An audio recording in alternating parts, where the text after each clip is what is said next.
好东西在得物。今天和大伙分享个有意思的小故事。故事中，男主为了吃鱼拼尽全力拯救全世界，可即便他成了拯救世界的英雄，直到他死都没能再吃上一口鱼。好故事阿正陪你看。这次想聊的故事叫《一切为了尾鱼》。我们男主名叫阿润，他从小印象最深的事就是老爸有次带他去吃尾鱼寿司，那尾鱼非常美味，让他记了足足一辈子。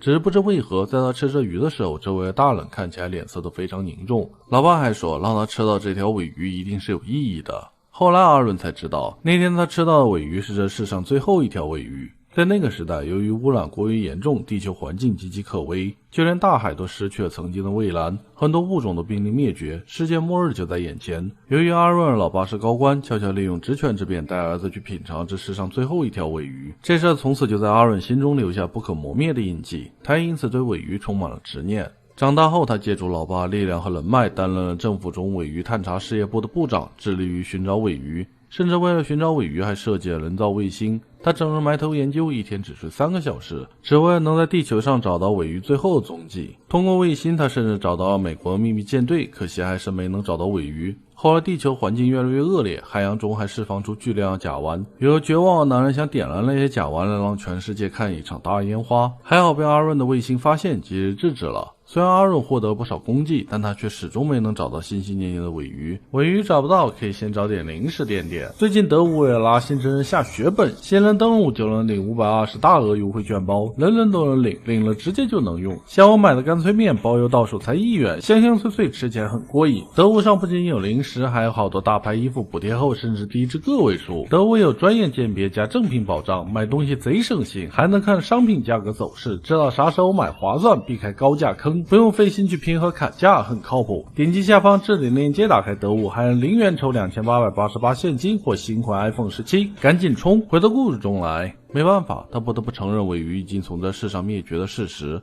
不过就算灭绝了也没关系，他打算学习生物科技，重新把这个物种克隆出来。只可惜那时候人们把尾鱼吃得太干净了，连克隆用的细胞都找不到。而随着地球空气中的甲烷浓度增高，连2级的冰山都在不断溶解，世界末日即将到来。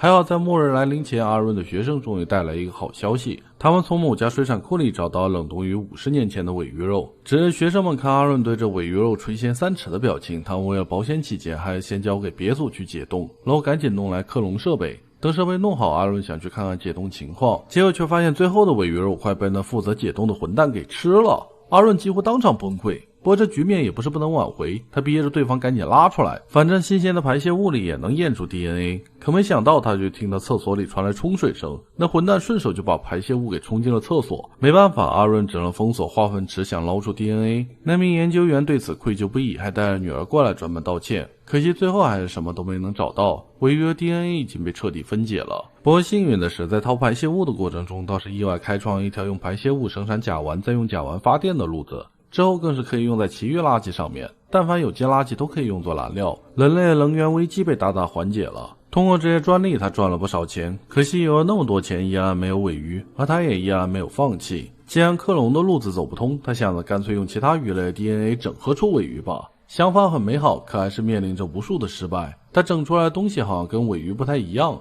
几十年的时间一晃而过，阿润的头发也开始变得花白。他倾尽全力所做出的最后一次实验依然以失败告终。阿润看着面前那个巨大怪物，感觉这玩意怎么看都不像尾鱼。突然他创造出来那个迷之生命体逃出了实验室，跑到大海中开始增殖。阿润还以为自己亲手制造出了一个恐怖的恶魔，没想到的是那个生命是以吸收二氧化碳为食，地球的温室效应慢慢降低，世界末日居然被阻止了。阿润说高兴也算是高兴，可依旧没能找出尾鱼啊。现在他已经7老80，眼看这辈子就这样过去了，他有点不甘心。第一次看老师痛苦的样子，也试着开解。阿润却说起了另一件事，人类为了治疗癌症的方法付出了很大的努力，可至今都没能真正找到。有些药物对老鼠很管用，却对人类没什么效果，也就是说人类一直在全力研发治疗老鼠癌症的药物，这或许就是科学发展的本质。有些东西注定就是追求不到的。阿润心里也清楚，自己对尾鱼的追逐或许是徒劳无功，追逐的过程才是最重要的，但是他还是想要尾鱼啊。不管怎样，阿润对世界的贡献非常巨大，他也荣获世界上所有的知名大奖。在领奖台上，大家邀阿润演讲，阿润本想再讲一遍那个老鼠的故事，可话到嘴边他却忘了词。阿润终于敌不过衰老，老年痴呆找上了他，他不再外出，平日就在实验室里生活。后来某天，年迈他晕倒在实验室里，未曾想却被一个妹子救下。